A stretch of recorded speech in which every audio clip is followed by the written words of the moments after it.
Hey, hey, hey, what's going on? Welcome back to the Bring the Sing podcast, a very, very special edition of the Bring the Sing podcast. This is the 20th episode, and I am your host, The Hammer. So let's get right into it. Today, we got like I said, a special edition. We got the alternate reality NFL, where we're going to change a few things. Imagine if a guy never got drafted here. Imagine if a playoff win went differently here. You know, we're gonna switch up the entire NFL. This is the NFL in an alternate dimension. The whole multiverse is real, and we're gonna talk about it today. So here we go. Well, at least if the multiverse isn't real, at least we're gonna pretend that it's gonna be real. So with that being said, let's start off with the AFC, and of course we're gonna go counterclockwise, or I guess we're gonna go clockwise, and we're gonna start up at 12 o'clock, aka the AFC North, with the Pittsburgh Steelers. Their major what if / their alternate reality would be: imagine if they had a playoff win at some point in the last 8 years. Actually, they haven't had a playoff win since 2018. So imagine if they just had one measly playoff win since 2018. And boy, I tell you, if they had one win, I'm pretty sure Mike Tomlin is still there. I'm pretty sure there's a different quarterback at the helm than Aaron Rodgers. Honestly, a whole lot could look differently for the Pittsburgh Steelers if they had one playoff win. There wouldn't be a whole lot of flack that Tomlin was catching, especially this year. There wouldn't be a whole lot of flack that Aaron Rodgers would be carrying, because he probably wouldn't be the quarterback, because they would probably be running back with the actual guy who won that playoff game, that sole playoff game. So, yeah, I mean, Imagine if the playoffs had the Steelers winning at least one time in the last 8 years. That totally led to the demise of Mike Tomlin. And I totally understand. Mike Tomlin was not fired, and that's kind of the word on the street. But you kind of think after a while of just not getting it done over and over and over again, and yet being good enough to get it done to get into the playoffs, but not actually winning. At that point, it's like, okay, what are we doing here? What are we missing here? You're good enough to get us to the water, but you're not good enough to motivate us to drink the water, So that's my Steelers take. Moving on to the Baltimore Ravens. Now, the Baltimore Ravens, this one, I think a lot of Ravens fans are going to really, really enjoy what their alternate reality looks like. Their alternate reality is that Lamar Jackson actually wins a Super Bowl. I know, it's pretty crazy to say, but especially since he's had a whole lot of struggles in the playoffs, and especially with how good he's been in the regular season and just not being able to carry it over into the playoffs. Sometimes it's not his fault, sometimes it is, but for the most part, you carry a couple of those MVP winning seasons with a Super Bowl title. Oh, we're looking at a whole different quarterback. This guy is at the top of his class. He's probably the best quarterback in the league. John Harbaugh is probably still there. Justin Tucker is probably still there. Shoot, it's like you win a Super Bowl. A Super Bowl is kind of a cure-all for everything. Now, also, we've seen it with the Seahawks, where winning a Super Bowl also makes you answer a lot of tough questions. And those tough questions is, are you going to be able to re-sign all of the guys that helped you win that Super Bowl? So that team would probably look a whole lot different. There probably wouldn't be any Kyle Hamilton. There probably wouldn't be Kyle Van Noy. It would look totally. I don't even think there would be a Derrick Henry, and especially if the Super Bowl happened before Derrick Henry signing, who knows if they would have ever signed him in the first place. That's my alternate reality for the Baltimore Ravens. And moving on to the Cincinnati Bengals. And the Cincinnati Bengals, their alternate reality is kind of the same thing. It's kind of following in the same order. Imagine if they had won that Super Bowl back in 2021 against the Los Angeles Rams. That city kind of becomes place of NFL royalty, because they'll finally actually have a Super Bowl under their belt. They'll have a lot more funding. Maybe even the Browns will spend more money to bring in some guys, knowing that they've been able to get it done, and they could taste how sweet the juice is. They could taste how sweet the berry is from winning. At that point, like, this, I know, kind of it sounds like a cop-out answer, but these guys, they have either been Super Bowl contenders, or they have either made it to the Super Bowl. I'm talking the Ravens or the Bengals. So yeah, if the Bengals win that Super Bowl, this Joe Burrow probably doesn't have depression. He probably doesn't talk about his issues to reporters. He probably doesn't talk about his lack of fun playing football. When you win, I'd say if you're a competitor, winning is pretty fun. So Joe Burrow, Jamar Chase, T. Higgins, all those guys, they're probably having a lot more fun. It's probably not as frustrating knowing that they can get to the hump and actually get over the hump. So yeah, and then moving on to the Cleveland Browns. Now, imagine if Cleveland Browns were actually a successful organization. That's the alternate reality for them. Imagine if they made the right coaching decisions. Imagine if they made the right draft picks. Now they did do a good job with last year's draft, with the exception of the quarterbacks, which the jury is still out on for the most of them. I mean, Shador had an okay showing. Dylan Gabriel not so much, but imagine if they were actually a successful functional organization at that point. They wouldn't be the laughing stock of the league. Cleveland might actually be a place worth visiting. I remember when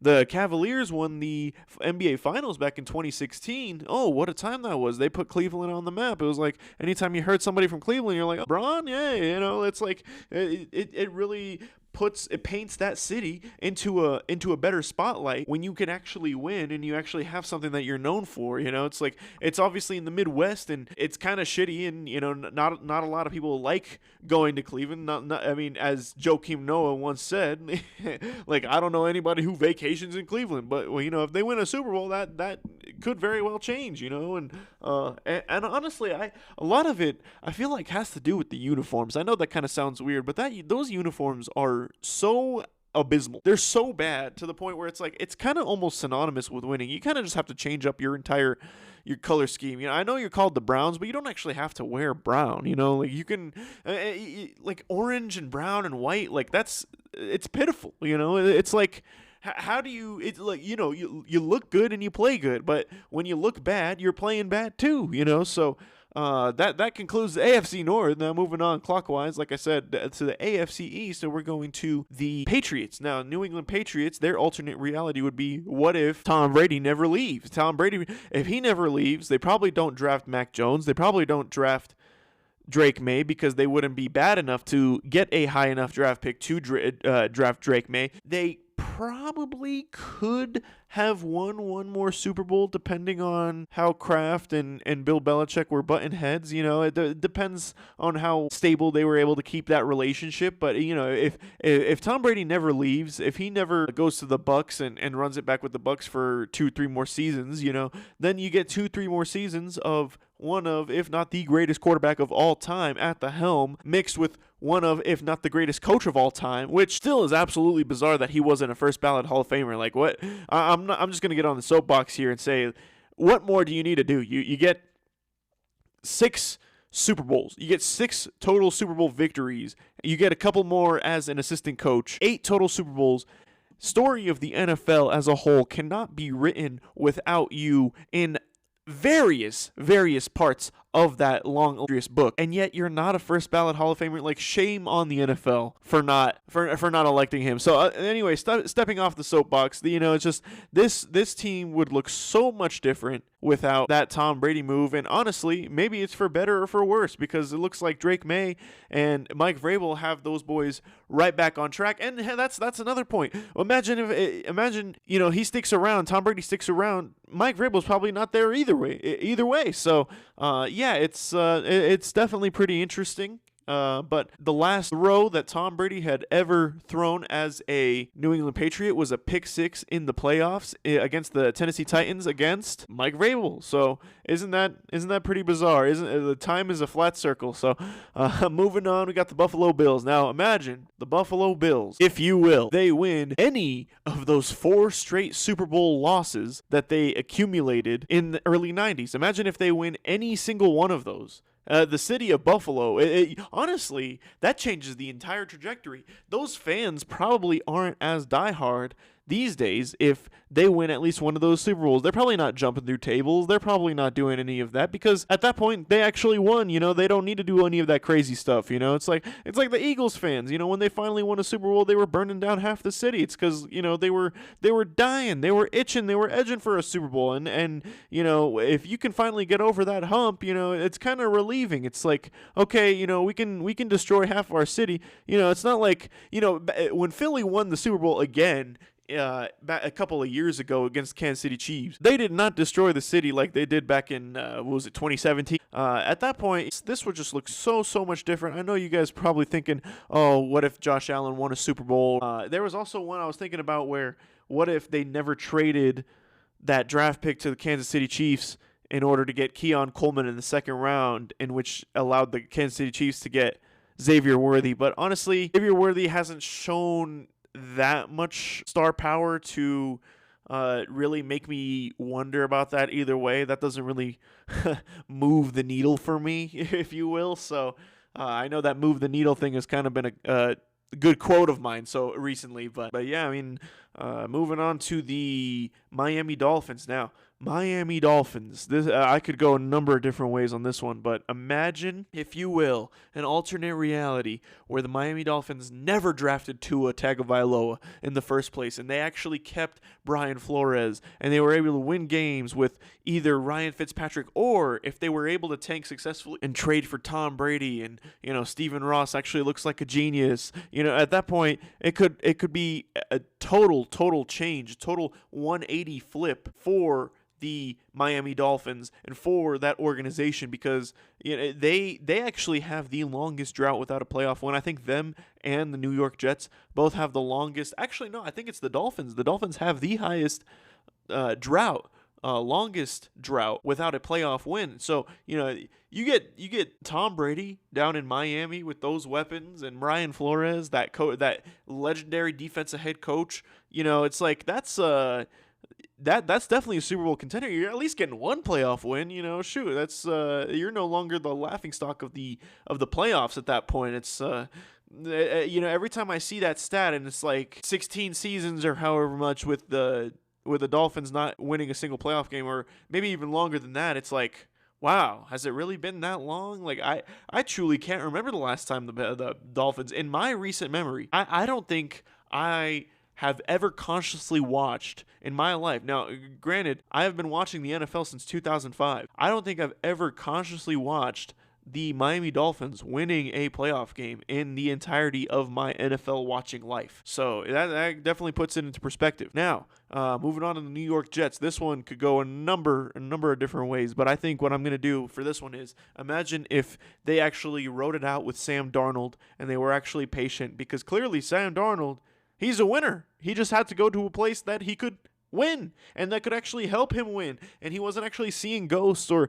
being clowned on for getting mono, or it's like New York is just a tough place to play. All those guys, they barely get any sleep, they barely see the sun. It gets cold in the winter, it gets too hot in the summer. It's like it's kind of a miserable place, and time is always ticking over there. It's the city that never sleeps. So they ride it out with Sam Darnold. They get a good head coach. At that point, the sky is the limit. Maybe they actually get another playoff victory. The last time I saw the Jets, speaking of playoff victories, last time I saw the Jets actually worth a damn and actually winning ball games and actually going to the playoffs and winning in the playoffs was back during the Mark Sanchez, Rex Ryan days. So if they could bring back the quote-unquote glory days, I think that would be absolutely incredible. I think the league is better when the Jets are actually somewhat watchable, and I don't think that's going to happen this year with Geno Smith. So unfortunately for Jets fans, we're going to have to continue living in this alternate reality. Now, moving on to the AFC South, we got the Jacksonville Jaguars. Now, Jacksonville Jaguars, this is another one that could also go a number of certain ways, but I think what I'm going to do is I'm going to switch the winner of the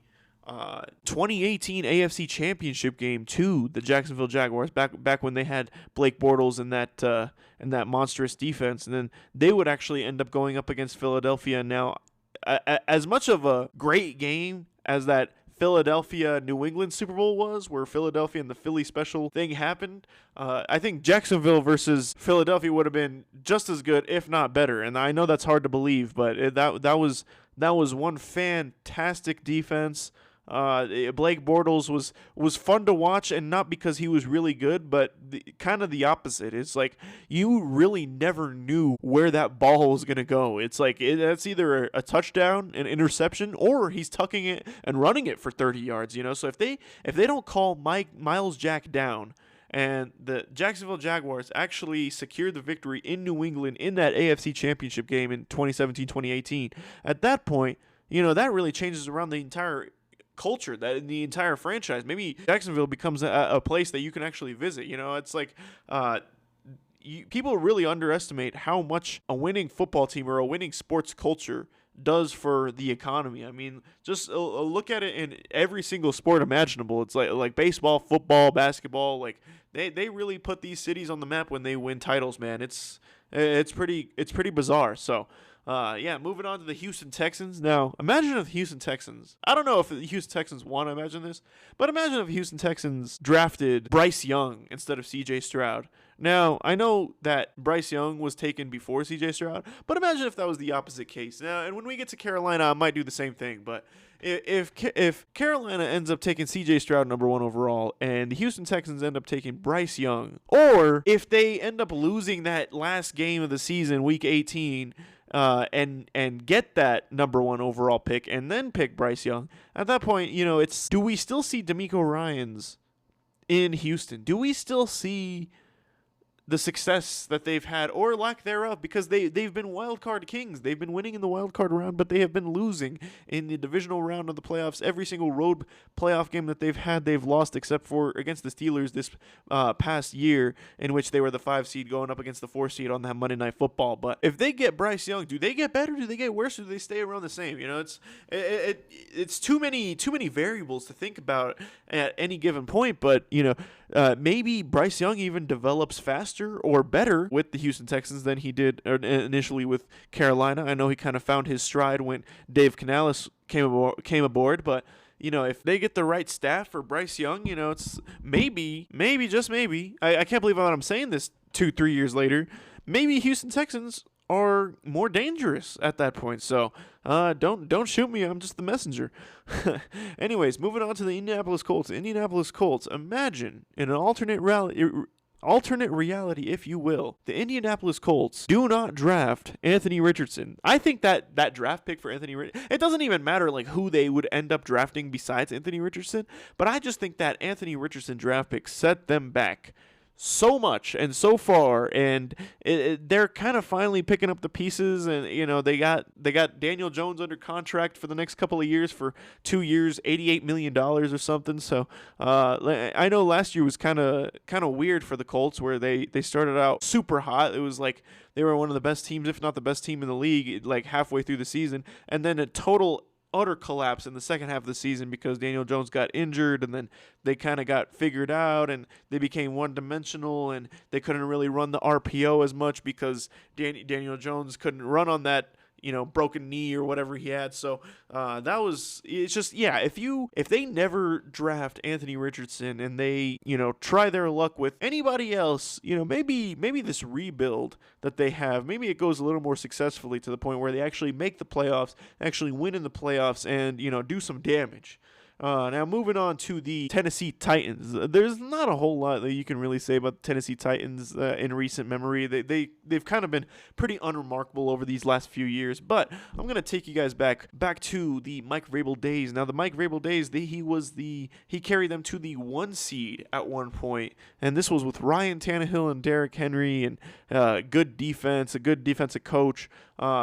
Imagine if they actually did something with that 1 seed and they beat the Bengals and they beat the Chiefs and they were able to make it to the Super Bowl and hell, even win the Super Bowl. I think this is a pretty good what if for Tennessee fans that are listening right now. But that's a pretty awesome time. Maybe Mike Vrabel doesn't get fired after winning Coach of the Year if that happens, and maybe they actually build something great over there, but no, it's unfortunately that's not what happened for them. Now, moving on to the AFC West. The AFC West, I'm going to start out with my Denver Broncos. And my Denver Broncos, I think my alternate reality, I could go a number of different ways. I could say, what if we never traded for Russ? But I feel like if we never traded for Russ, we probably don't have Bo Nix. I think my alternate reality is, what if Raheem the Dream Moore in 2012 against the Ravens in the playoffs, the first year of the Peyton Manning era for the Denver Broncos. Imagine if Raheem the Dream Moore actually defends Jacoby Jones on that long bomb, Hail Mary from Joe Flacco on 3rd and 5 with less than a minute to go.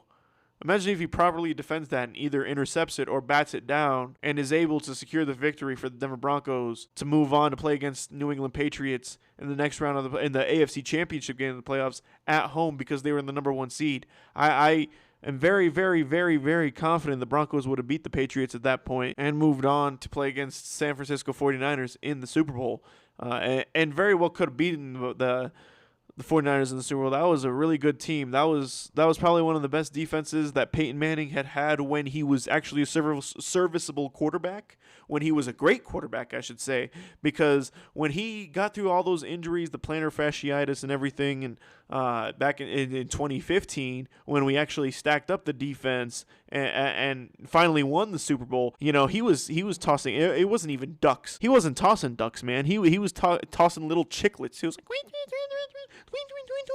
you know what I mean? So, yeah, it's like, imagine if we, the Broncos, we have actually won that game and were able to defend that Hail Mary, or, hell, even if the Hail Mary still happened, there was still 30 seconds and 2 timeouts. Imagine if John Fox wasn't too much of a coward to not kneel it out and take it into overtime. Like, I still, that one still pisses me off to this day, man. Now, I think I'm going to have to move on because I feel like I'm going to get worked up if I talk about that some more. Moving on to the Kansas City. Actually, no, we'll do the Los Angeles Chargers. Los Angeles Chargers. Imagine if these guys had drafted Tua Tagovailoa instead of Justin Herbert. Probably not much of a difference, in all honesty. They probably still wouldn't have any playoff wins. I don't know. It's just now that I'm saying this out loud, it's like there actually probably wouldn't be that much of a difference. They probably wouldn't be as respected of a team. Maybe Tua doesn't play as much because Tyrod Taylor was initially the quarterback, and actually, yeah. I mean, there's another one. There's another what if. Like, imagine if Tyrod Taylor, or was it Tyrod Taylor? Yeah. I'm tripping. It was Tyrod Taylor. If he didn't get that punctured lung in week 2 of the NFL season, and Justin Herbert actually has to stay on the bench pretty much the entirety of the year, does he still have as successful of a career? Maybe does he have an even better career? Who knows? These are all questions that coulda, shoulda, and woulda been asked if all these things never happened. But, I'm a firm believer that everything happens for a reason. So we have to explore these in an alternate dimension. Now, moving on finally to the Kansas City Chiefs. Imagine if the Kansas City Chiefs ended up taking Deshaun Watson instead of Patrick Mahomes.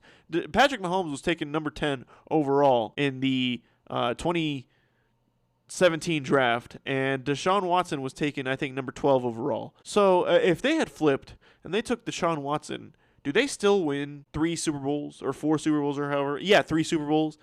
Are they still a powerhouse? Is their ceiling for 7+ years losing in the AFC Championship or losing in the overtime in the AFC Championship? And that's not even the ceiling. That's the floor. Is their floor still losing in the overtime in the AFC Championship game, and their ceiling obviously winning Super Bowls? Does Travis Kelce date Taylor Swift? Like all of these could be attributed to Patrick Mahomes. Does Andy Reid retire early? Who knows? Does Deshaun Watson still get in trouble with all that was going on that I probably won't mention on air? It's like this is all questions that you gotta ask.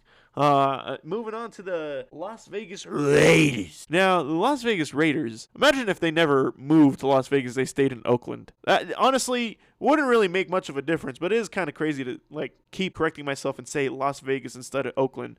That's pretty much all I got for the Raiders. I don't really care for the Raiders. Me, I'm a Broncos fan. Don't really care. We're not talking about it. Moving on. That concludes the AFC. We're going to the NFC now. NFC North. We're going with the Chicago Bears. Now, Chicago Bears, this is the easiest one so far. Imagine if they, instead of drafting Mitch Trubisky, they drafted Patrick Mahomes. Do they still win as many Super Bowls as the Chiefs do with Patrick Mahomes? Does Patrick Mahomes have a successful career at all? Is he still a good quarterback? Is he developed properly? Are the Bears back? Do they even hire Ben Johnson? Do they, it's like, I mean, obviously they probably won't draft Caleb Williams. They'll never draft Justin Fields. It's a total domino effect when talking about Patrick Mahomes being drafted to the Bears instead of the Chiefs. Patrick Mahomes has shown that he's one of the league's greatest quarterbacks of all time. So it's interesting to see what his trajectory would be if he were to be drafted by other teams. I'm sure we could kind of set this up on Madden somewhere, but I do not have the capacity. So, yeah, moving on to the Green Bay Packers. Now, the Green Bay Packers, imagine if Aaron Rodgers just never leaves. And I know I'm kind of going quarterback-centric, so I'll also throw in, imagine if they didn't choke that what was it? Yeah, 19-3 lead that they had against the Seattle Seahawks in the NFC Championship game back in 2014, back when Bostic couldn't recover the onside kick, and they literally allowed 19 points in like the last 5 minutes of the game. Like, imagine if that doesn't happen. Imagine if they made one singular stop in the last 5 minutes of the game, or in overtime in order to win. Does Aaron Rodgers, does he get looked upon more favorably? Does he get looked upon as a choker? Does he, or as a winner instead of a choker? I know he won that one Super Bowl, but we're still waiting on the second one, man. I think as an NFL great, you got to win at least two, unless you're Dan Marino. But Dan Marino is just built different. But like, to really, really, really, really, really, really, really separate yourself as an NFL quarterback. I look at Joe Montana, look at Peyton Manning, look at Tom Brady. They all have multiple Super Bowl victories. Then you get to the next tier where it's like, okay, Drew Brees, one Super Bowl. You know, like Brett Favre, one Super Bowl. You know, it's like all these guys that have multiple Super Bowls, with the exception of Dan Marino, of course. All these guys. John Elway, 2 Super Bowls. You know, it's like those guys are on upper echelon. Like, they're on you could put them on a Mount Rushmore and there'll rarely ever be any arguments. I mean, there's always going to be arguments, but it's like you can make a stronger argument for those guys than the guys with 1 or even 0 Super Bowls, like I said, with the exception of Dan Marino. Moving on to the Detroit Lions. Imagine if the Detroit Lions actually win the Super Bowl back when they were the number 1 seed and they didn't choke, and Ben Johnson and Aaron Glenn actually locked in, and they weren't too busy doing interviews all week long to not prepare for the Washington Commanders, and they were actually able to face the Philadelphia Eagles in Detroit the next year, the next week. The Philadelphia Eagles still win that Super Bowl? No, I don't think so. Do the Detroit Lions win that Super Bowl? Who knows? Do the Chiefs win that Super Bowl? Who knows? You know, there's a lot of questions to be asked. Does Jared Goff be looked upon as a top 5 quarterback if they win that Super Bowl? You know, it's like that Matt Stafford, Jared Goff trade looks like more and more even as the day goes along if they win that Super Bowl or even get to that Super Bowl. That would have been huge for the city of Detroit too. So, I mean, yeah, moving on to Minnesota Vikings. Now, Minnesota Vikings, imagine if that kick actually went in and they didn't miss that kick back in 1998. That would save a lot of heartbreak. Imagine if Stephon Diggs does not make that miraculous reception in the late stages of regulation against the Saints, and the Saints end up winning that game and traveling to Philadelphia to play against Nick Foles.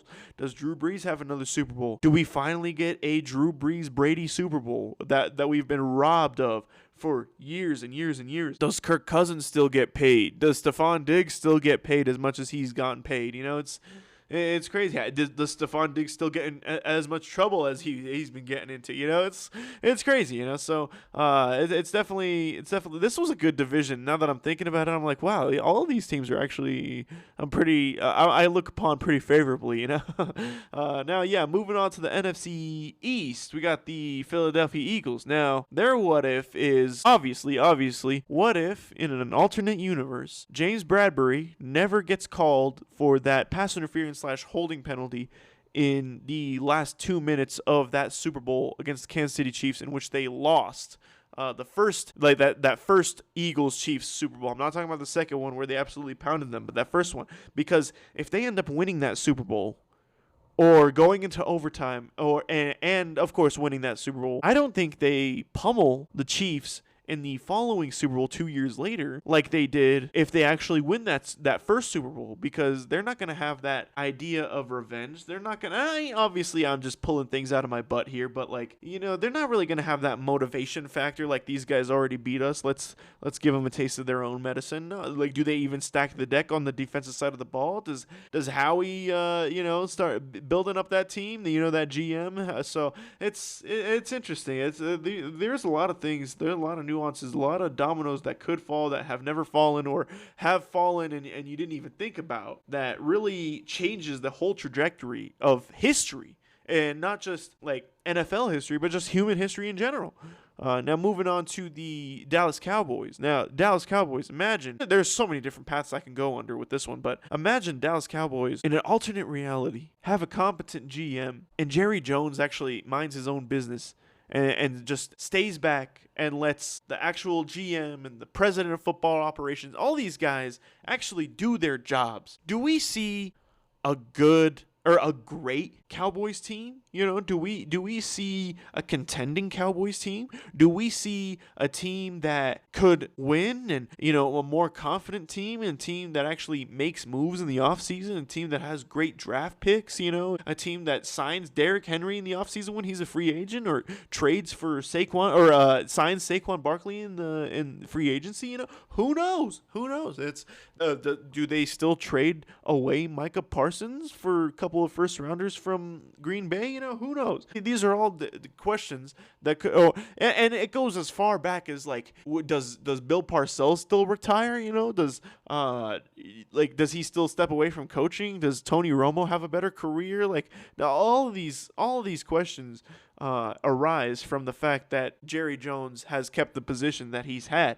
So yeah, that's the Cowboys. Now moving on to the Washington Commanders. Imagine if the Washington Commanders never got sold and they remained Washington Redskins, and they still have that owner, the old owner, Dan Snyder, running things. It's just, that would be absolutely bizarre. They would probably still be on the joke side of the league. They'd probably be a team that nobody ever really takes serious. Do we even have the President Trump, tweeting about change the name back? It's like none of these things would happen. It's a total course of history right here when they changed the name, and then they changed the name twice. They first changed it to Washington Football Team as they were still thinking about a name, because they're like, all right, we don't know what the name is, but we have to change it to something. And then do they even get Jaden Daniels? There's so many questions that arise from just changing one small piece of history that ends up pouring down an entire tsunami of changes. Moving on to the New York Giants. Imagine if the New York Giants ended up riding with Saquon instead of Daniel Jones and let Daniel Jones walk. Does that team look different? Do they look better? Do they look worse? Are they a playoff team? Are they a contending team? If they keep Saquon Barkley, I'm a firm believer, in all honesty, that a great running back will increase your ceiling if you are a good team, but will only slightly increase your floor if you're a bad team. If you're one of these teams that's going 2-15, 3-14, 4-13, and you get a great running back, I think your ceiling at that point is like 6-11, 7-10 maybe. With the exception of like the guys that change history, like Adrian Peterson that one year when he rushed for 2,000 yards. Like that year, he really he carried that team on his back. Because I think they had Christian Ponder at quarterback. Yeah, the Adrian Peterson, he carried that team. And, all due respect to Saquon Barkley, I'm still taking Adrian Peterson all day, every day, So you take Saquon Barkley and you put him on that really, really bad team. Do they still even trade, or do they still even draft Jackson Dart or Malik Neighbors? Does Malik Neighbors get hurt with all the usage rates? It's quite interesting to see. Like, do they remain a playoff team? Do they fire all their coaches still? Multiple head coaches over the years. It's if they never released Saquon Barkley, that entire trajectory of the New York Giants looks awfully different. Now moving on to the NFC South, we're gonna go with the Carolina Panthers. Now Carolina Panthers, you guys are getting the other end of the stick.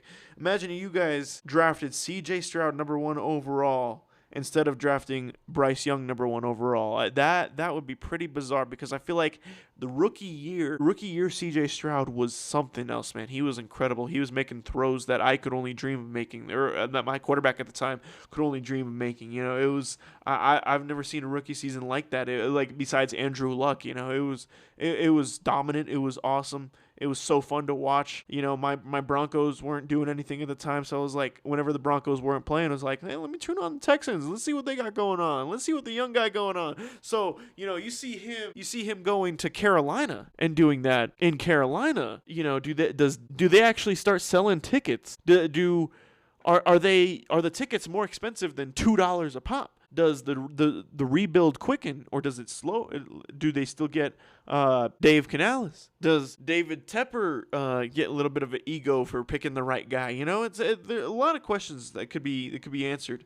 Moving on to the Tampa Bay Buccaneers. Tampa Bay Buccaneers. Imagine if these guys just never got injured so freaking much, and they were actually to play at their full potential. These guys are kind of like that dark horse team where it's like, they could do some damage, and they have done damage in the past, but you're still not really afraid of them just because you don't know if you're going to get the good Bucks or the bad Bucks. So imagine if they remain the good Bucks and they were able to stay healthy and like fully healthy. It's like maybe Mike Evans never, goes somewhere else, and maybe they get a Super Bowl without Tom Brady and with Baker Mayfield. Maybe Baker Mayfield becomes a Super Bowl winning quarterback. Maybe he even becomes MVP. So that's certainly a whole lot of changes just from one little domino that's falling. And I'm moving on to the New Orleans Saints, or the Atlanta Falcons. Sorry, Atlanta Falcons. Imagine if they held on to that 28-3 lead. I know you guys were thinking about that. Like, come on, is there any other thing that I could mention? Imagine if they held on to that 28-3 lead. Maybe, just maybe, Tom Brady isn't looked upon as the universal GOAT. Maybe people are still arguing him or Peyton Manning,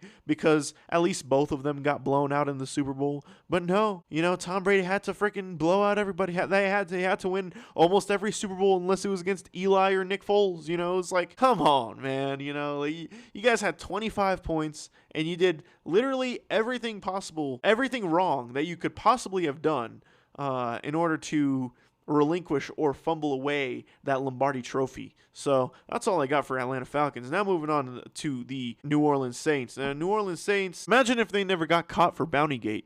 I remember I was listening to an interview about the journalist who initially exposed Bountygate, and he was saying that the reason that the Saints and the Saints only got in trouble for Bountygate was because of a prescription pill problem that was happening in the locker room or in the team pharmacy, where there was some painkillers that were reported as missing, and because the investigations kind of led nowhere, but they kind of knew that somebody was at fault, but they couldn't really prove who.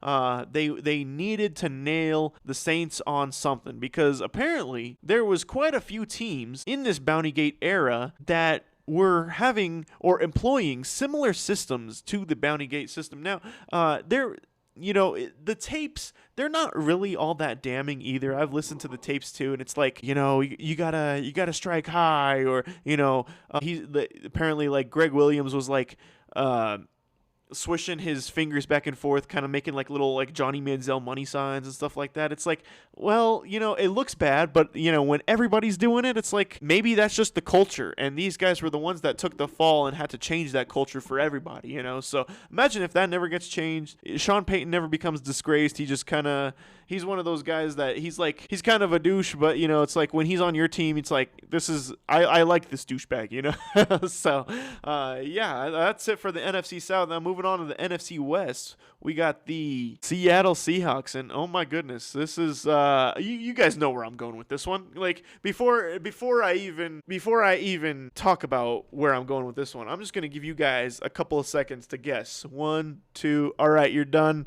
Imagine if Russ never throws that pick at the 1-yard line in the 2015 Super Bowl against the New England Patriots, and hell, they actually hand the ball off to Marshawn Lynch. At that point, Russell Wilson becomes a multiple Super Bowl winning quarterback, and Marshawn Lynch might have won Super Bowl MVP, and he gets forever etched into Super Bowl history as a Super Bowl winning, or a Super Bowl MVP winning running back. Now, obviously, 11 years later, Seattle finally got their Super Bowl MVP winning running back. But imagine if it was Marshawn Lynch who did it first. They go back-to-back. They beat Peyton Manning and Tom Brady back-to-back. What a dominant team. Maybe that team never crumbles, and they actually become a dynasty, and they win a couple more Super Bowls. Imagine, it's like that. I feel like when they handed the ball, or when they chose to throw it instead of handing the ball off, they pretty much destroyed that entire future and all confidence in Russell Wilson, and for the entirety of the team in Russell Wilson and Pete Carroll. So that's just my thoughts on that. Moving on to the San Francisco, actually, no, Los Angeles Rams. I'm trying to go in order of like division winners and stuff, but yeah, so moving on to the Los Angeles Rams. Imagine if the Los Angeles Rams did not have this freaking Black Friday shop-a-thon back in 2021 where they just traded and signed everybody and traded away all their draft picks and pretty much bought a Super Bowl, trading for Von Miller and signing Odell Beckham. And, it was like, imagine if they actually just ran it with their core group of guys. At that point, it's pretty bizarre. And, hell, imagine if they never even made that trade for Matt Stafford and they just kept Jared Goff. Do they still win that Super Bowl? I don't think so. I think Matt Stafford truly, truly put his head above all when he finally won a Super Bowl and he separated himself from those, Jared Goff, Dak Prescott kind of guys and became a winner, a Super Bowl winning quarterback, a guy who can perform in the clutch, a guy who's tough. He's always been a guy that you want, one of the best performers in the league, but he's never been at this level, to the point where he's playing at an MVP caliber level, even when his team isn't as stacked as that Super Bowl, fire sale team that they had where they just kind of sold off all their draft picks for a Super Bowl. They kind of sold their souls, in all honesty. Moving on to the San Francisco 49ers. Now, San Francisco 49ers, this one could go a few different ways, but I think what I'm going to do is imagine if they win one of those Super Bowls against the Chiefs. We don't have to, okay. Let me be more specific. If they win that initial Super Bowl against the Chiefs, hear me out. COVID happens 1.5 months later. The Kansas City Chiefs win the Super Bowl, and then the entire world starts to end a month and a half later. Does that still happen if the 49ers win the Super Bowl instead of the Kansas City Chiefs? The Kansas City Chiefs, they broke a 50-year drought to win that Super Bowl, and then the world started ending a month later. It's like, does that still, it's kind of fun to explore, it's like, obviously this has no scientific basis whatsoever, but it's like, I don't know about this, man. Kansas City's always been bad, and they've always had kind of bad fans, just in terms of total attitude. And for me to think about it and kind of put two and two together, I know correlation doesn't always equal causation, but come on, give me a break. It's interesting, man. I don't know. It's a little, like my dad always says, there's no such thing as coincidences, so watch out. And Jimmy G ends up becoming a Super Bowl winning quarterback as a starter too. So, moving on to the last but not least, and most likely least, the Arizona Cardinals. There isn't a whole lot to say about these guys. Imagine if they didn't. Actually, I do have a good one. Imagine if they drafted Lamar Jackson in the 2018 NFL Draft instead of Josh Rosen.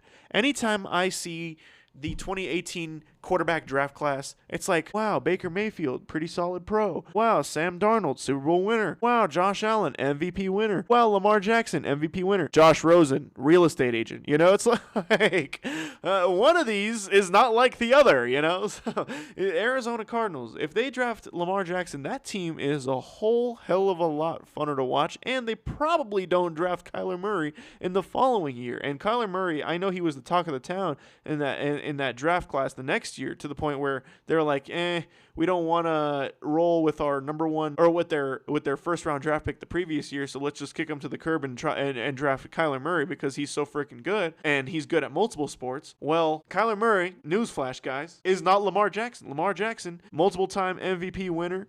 Maybe they build a good team around him. Maybe they actually start winning ball games. Maybe they start winning playoff games. Maybe Lamar starts performing in the playoffs, because he doesn't have as many quarterbacks to run through in the NFC as he has to do in the AFC. So it's just it would be a totally different shift. And it's something that people don't really think about, and that's why I say this episode 20 was a special edition, because we're exploring the NFL like we've never explored before, or how most people like never even truly think about things. It's like things happen, and they accept it, and you should accept it. That's you can't change it, you can't go back in time. But this is fun. You're driving, you're listening to this, you're multitasking, you're doing whatever you need to do, and you're listening listening to my lovely voice, and you're just thinking about all the different dominoes that have either fallen or have not fallen, that could have fallen, and just changed the entire history, the entire space-time continuum of the NFL. Anyways, that has been a very, very special edition, episode 20. Thank you guys. I can't believe we've made it to episode 20. I know I haven't been uploading as much these days.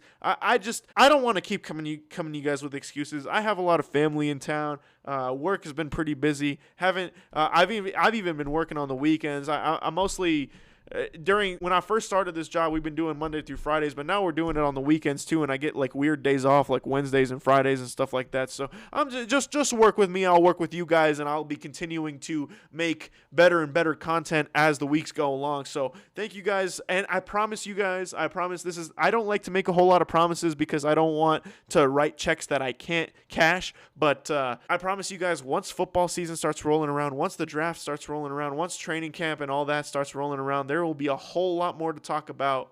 But for right now, this is the lull period. There isn't a whole lot to talk about. This draft class is kind of a weak draft class. There's not a whole lot to talk about in terms of this draft class. Of course, the draft is coming up in a few weeks, so I will be releasing a draft podcast I don't want to say the next episode, but probably the episode after that. So like I said, thank you guys so much for listening. This is your host, The Hammer, and you can find us at Spotify, Apple Music, or Apple Podcasts, and Amazon Music, and follow us on socials at Bring the Sing Pod. Again, that's at Bring the Sing Pod. Thank you guys so much, and peace.